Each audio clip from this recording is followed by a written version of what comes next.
Welcome to Just Relationships, the show that offers you concrete ways to make your relationships better.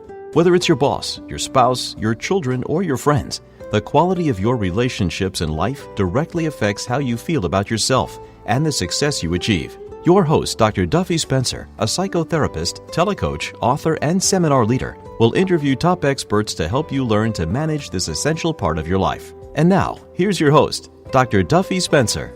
Greetings to you. I am so thrilled to introduce you to my guest today. She is my dear friend of 30 years and colleague, Dr. Judi Hollis, who is a best-selling author and has been on Oprah and Dr. Oz and a zillion other TV shows. And her first book was called Fat is a Family Affair. And her second one was called Fat and Furious. And her third was called Hot and Heavy. And her fourth is called From Bagels to Buddha. So, you, my dear, are some wordsmith, besides being a great writer. Well, thank you so much. I love writing. It's another channel. And when I sit down to write, it just comes through me. And I won't say always. Sometimes it's very painful, but usually it's a lovely experience. Can I just say one thing about that? No, I'm teasing. I was with a group of writers, and this one guy said, someone asked him why he became a writer. He said, I just didn't feel I was suffering enough. That's a perfect for me. That's why you have books and I only have like a workbook and an anthology. Yeah, because I hate to write, even though I agree with you about when you are writing, something else takes over, another part of the brain. And I have all these fresh thoughts when I write that I absolutely love. So, okay, so here you are, a best-selling author. Here we are, two psychotherapists. Here we are with our long-term partners, and we are living under lockdown. We are in mortal danger if we go out. So we have a choice of mortal danger. Maybe you thought I meant domestic violence. No. Actually, when we look at lockdown, we look at alcohol sales going up, gun sales going up, pajama sales going up, which is not bad at all. So a lot of people are trying to cope in ways that are obviously destructive and dysfunctional. And I'm sure that includes us in certain ways, or at least me. I would like to say that as a psychotherapist specializing in marital relationships, that I've got it all done and planned and finished. But of course, we human beings are never finished. And I just would like to talk to you about some principles that I have learned that I try to adhere to. So let me say also that we are in grief. We are in emotional regression. I'm saying we generally. And now we're in lockdown. And what's our choice? We don't want to die, so we adhere to that. So, any thoughts on what I've said so far? Oh, my God, sure. Yeah. Things are just bursting. I think really one important thing that came to me that I didn't realize is to really pay attention to the fact that we're in this together and we're a team, and especially being, we're all facing something that's uncontrollable. Well, as red-blooded Americans and smart people, we always thought we could control everything. And here we've got experts arguing with each other. We've got all kinds of political stuff in the way, and we're all out of control. So if I'm locked down with this one other person, especially if we're both aging, let me try to control them, Oh, there you go. Yeah, since I can't control the world, but I've had to take a step back and realize, you know what? He's feeling exactly the same way that I'm feeling. He's responding. So every time I come from a position of teamwork, let's face a common enemy together, which in this case is this virus, I think, and all that it represents and brings about, Yes. It becomes a little easier. It brings some light and some air into the situation. Yes, I love your framework, Judi Hollis, and it's interesting that you said light and air, because, what's happening here is that so many people, I'm not going to use the term parallel lives. That's a term where two people, married folks, really just meet each other in their home as a way station, and they each have their separate lives, and that's how they cope. And now, can you imagine those people in what's called a parallel marriage are locked down together? Okay, so for the yay and the nay, right? Uh-huh. I think of most couples today not like parallel lives, but spin art. Spin art, you put the little paint in the center, and then you whirl the wheel, and it goes all over, and it creates something pretty. Yeah. And when we look at couples who are very often in our society either no-sex or low-sex couples, and the main reason they give is because they're too busy. So here we have a situation, I'm thinking about Jean-Paul Sartre and his play No Exit, of the triangle, and how they all hated each other and they were forced to stay together, and that was the definition of hell. To Harville Hendrix, who created Imago relationship therapy, and his way of helping marriages be happier is sealing off exits. Mm-hmm. Sealing off exits. Addictions are exits. Even a compulsive romantic novel reader is an exit. Certainly an affair is an exit. And avoidance behavior is an exit. So we are somewhere in between, okay? Do we have an exit? No, but we have our brilliant minds, which are very imaginative. And I'll say one more thing, and I know you're bursting to respond. No, I love it. When we look at patterns of healthy marriages, it's really described with the metaphor ebb and flow. Ebb and flow. So that the couple comes together, there's union, whether it's emotional or sexual or physical or whatever, and then they go off in their merry ways, and they have their own lives, and then ideally they come back and they share their enrichment. What is new for you? What is your experience? Because the brain loves novelty. The brain loves novelty. So if we go out into the world and we experience novel, new things, that helps us grow, and we ideally share it with our mate, which of course is about communication. So that's about how I'm looking at it at this point as a framework. What say you, Judi Hollis? Wow, well, thank you. You really gave me a lot of food for thought there, and I was just thinking that I don't think that my sweetie and I do that enough, really. We like our separate corners, and I'm on Zoom a lot, and he loves to read a lot. So, but I don't think we sit down and share what happened, I am going to, just on the basis of what you said, I'm going to start making a concerted effort. And I was even tonight, I said, you know what, I plan tonight to sit down and have dinner together at the table, which we don't always do. You know, a lot of times, I hate to say it, but we're watching the news. Yeah. And, so I think I want to create those times when we sit down at the table and, like you said, share what we both learned in our distant travels. Even if it's in the next room, we both went other places, Both in other places. And I beg to differ, Dr. Judi Hollis, because when you and I went away together to a conference a few months ago, I heard you talking to your sweetie every day, and I heard you sharing all the nuances of how your day was and how you met this person and you did that and you were excited about this seminar and you didn't like that seminar.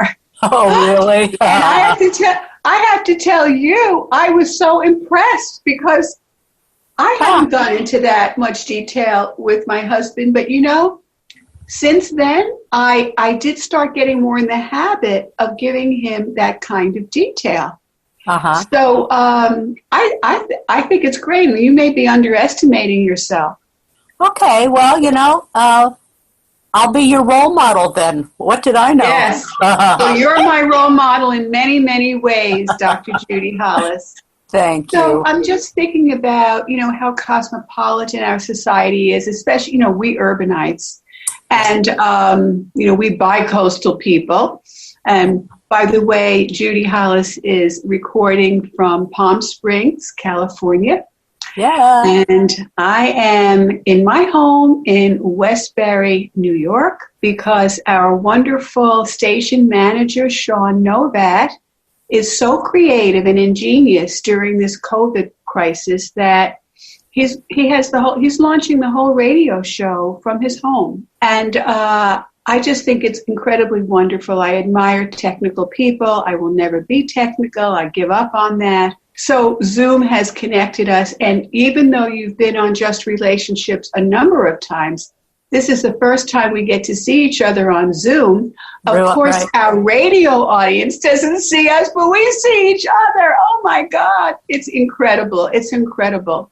Yeah. So now we go from this spin-out art life to everything being localized, right? Everything being in the same room or the adjacent room. If You're lucky, you have enough space. Like my husband Spence and I, that's his nickname, live in a colonial. We each tend to take a floor. And I think that combination of ebb and flow is so important because if we have limited physical space, we can create some physical space with zones, right? Zones, plants, screens, that sort of thing, some sort of physical space. And of course, if we are in a large enough space, our spouse or partner doesn't have to be in our eyesight. But I think that it's very important to have boundaries in an excellent relationship. And of course, it was Robert Frost, one of my favorite quotes, is good fences make good neighbors. Oh, nice. Yeah. Yeah. So I think that to have a healthy relationship, you have to have boundaries. Otherwise, you are enmeshed. You're stuck together like crazy glue. Yeah. You're so codependent. Yeah. I'm just thinking, and a lot of people are calling me now for just different little guidance, former clients and whatever.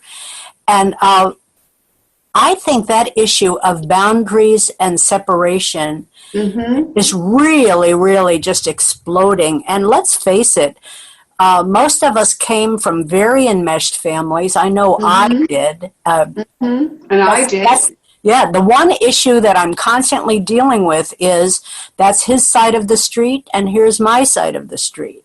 Right. And, to be respectful of that boundary, not just in staying in a different room. I do a lot of, he's reading and he's intensely reading and I'll charge in and say, oh, wait, I want to tell you something. And I want to try to, give him a lot of time in his separate place so that I'm not intrusive, Yeah. And, just think about it in every relationship. What about people who are constantly asking you questions and they're invasive? For example, I was thinking of one thing. I heard someone say that one thing they're noticing being on lockdown with a partner, they're usually not used to another person watching them so closely and having a comment about it. And one of the most intrusive things is when a person says, "Why are you doing it that way?" Right. And like, oh my God, I'm an adult. I never thought I had to be accountable for how I do it. So a friend of mine gave me a great answer to give back. Why are you doing it that way? Oh, I have my reasons. That's it, and it kind of establishes, get back to your side of the street, and I don't have to be accountable every second for how I'm behaving. Absolutely. The truth is that everyone has reasons why they do things. Yeah. Even horrendous reasons. But they do them because it makes sense to them. So when you're talking, of course, we always could talk for hours. Yeah. But I tell myself, I tell my husband, I tell my clients, go back to basic courtesy 101. Right. Okay? Yes. Would you please? Yes. So Thank you. You're welcome. Your welcome is very important. Yeah. Because if your spouse is doing something for you and you say thank you and they don't say you're welcome, then it can mean, well, I didn't really want to do it for you. I'm under obligation, or I'm not doing it lovingly and graciously, but you are welcome. And the other thing what you're talking about is the famous that we tell children, say, excuse me. Mm-hmm. Right? Say, excuse me. Yeah. Wait until you have my attention. So I'm sorry, one more thing. We can create physical space with zones and out of eyesight, but what we're talking about right now is psychological space. Yeah. Right? Psychological space. This is my domain. This is my life. This is how I do things. And I don't need your constant commentary like a Greek chorus. Yeah. Fabulous. Yeah. Well, for me, it all goes back to Aretha Franklin. Respect, right? Yes. And I have a guy who is just so considerate and kind to all the people out in the world, waitresses, whoever is a service person in the world. He is the example of how to be sweet and nice to them. But he sometimes forgets that at home, there's also a person who needs that same kind of kindness and respect. His guard is down and he gets a little sloppy, I think. But again, like you say, everybody has their reasons. Yeah. But if we can remember that this person needs respect right now, they're in the same pandemic, feeling out of control. Yeah. And they want to be valued. And we can give that to them very easily. Very easy to give that. Yes, and you bring up another important point, Judi Hollis, that,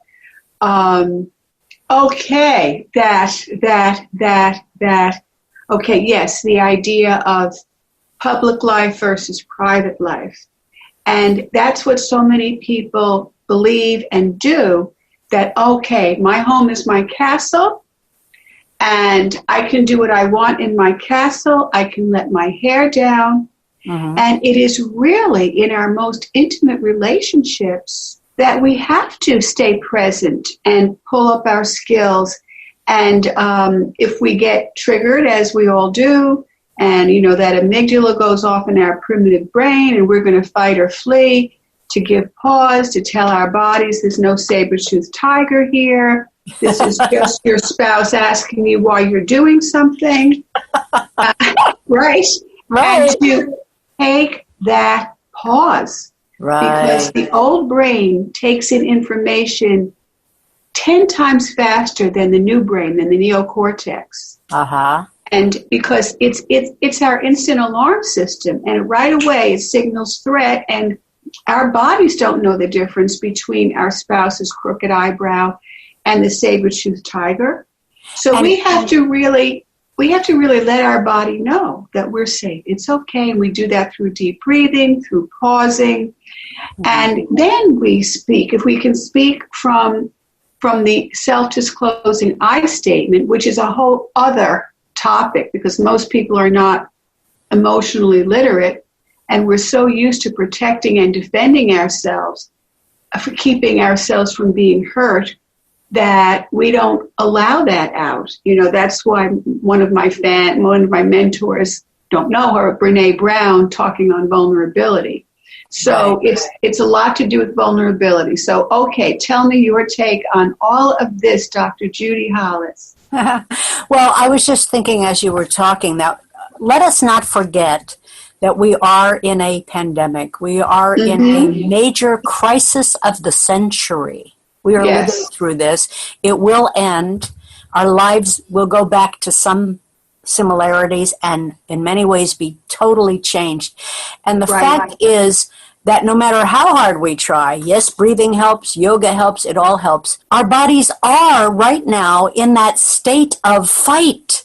You know, I'm being attacked. I have to, and so it takes a lot to calm down from that. That's why I think so many of us are losing ourselves in Netflix in the evening to get settled down to go to sleep.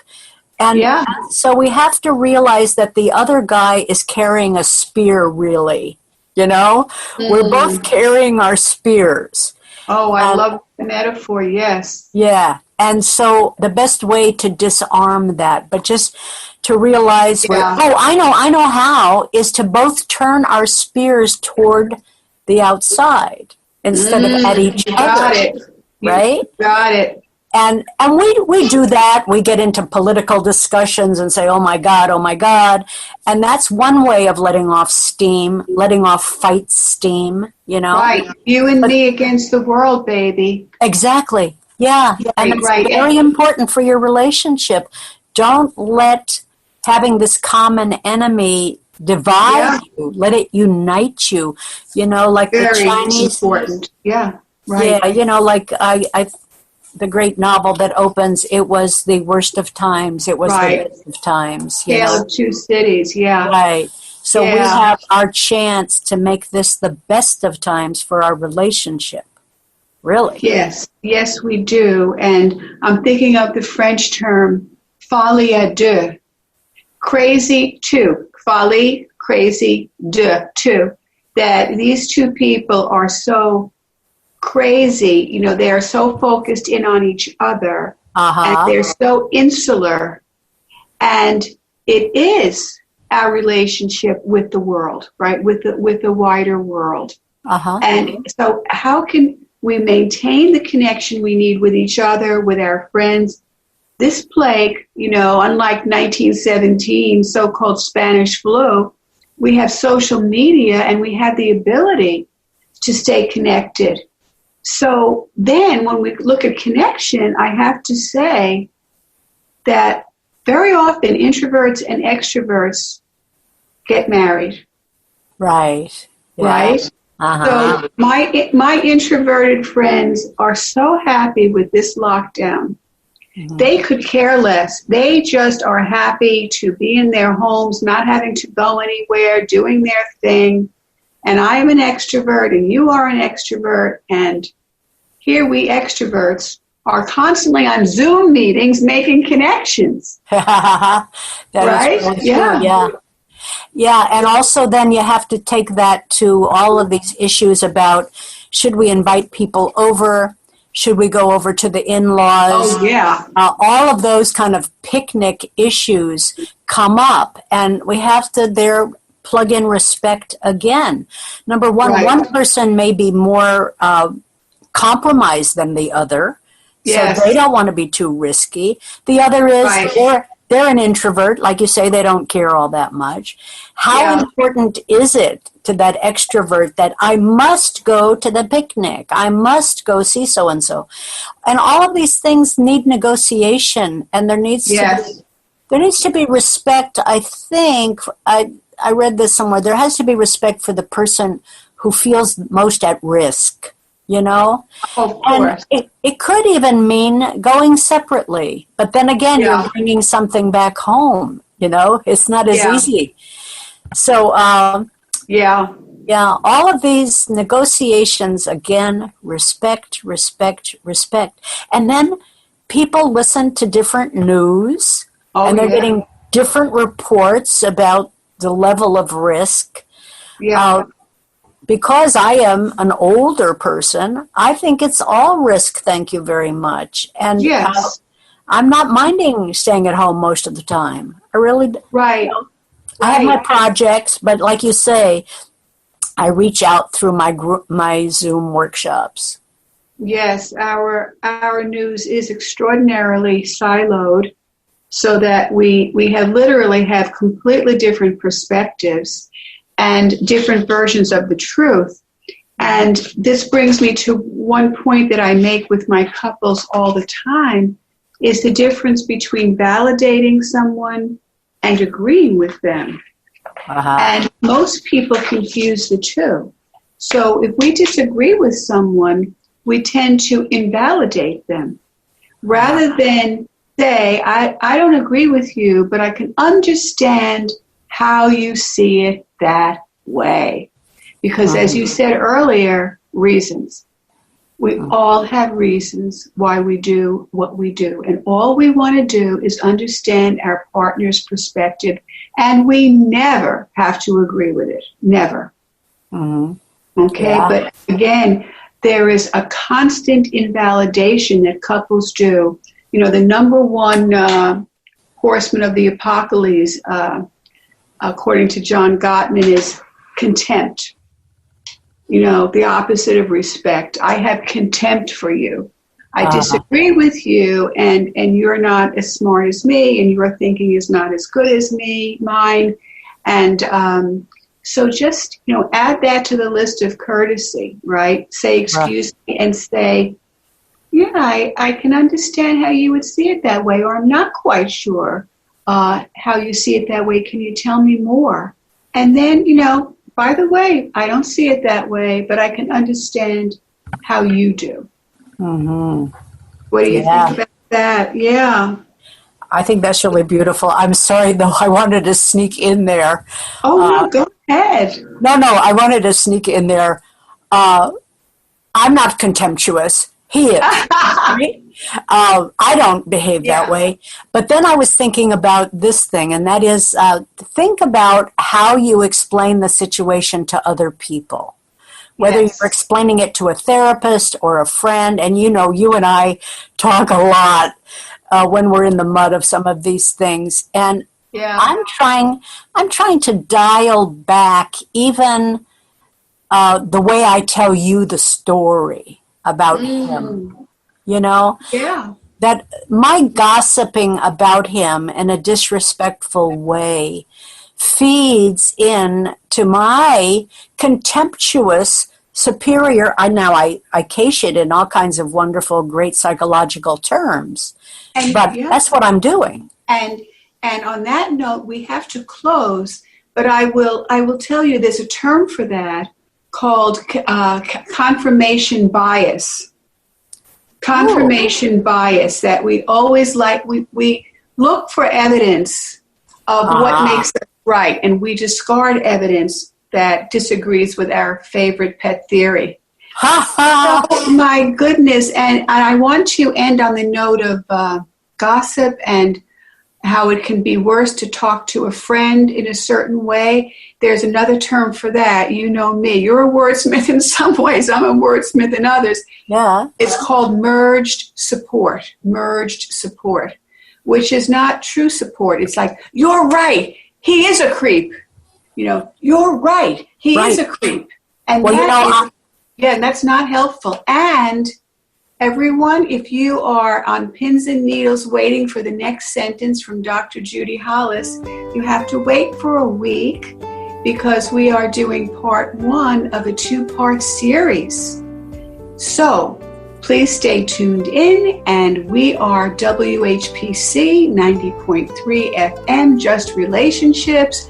And this is Dr. Duffy Spencer saying goodbye for now and wishing you great relationships.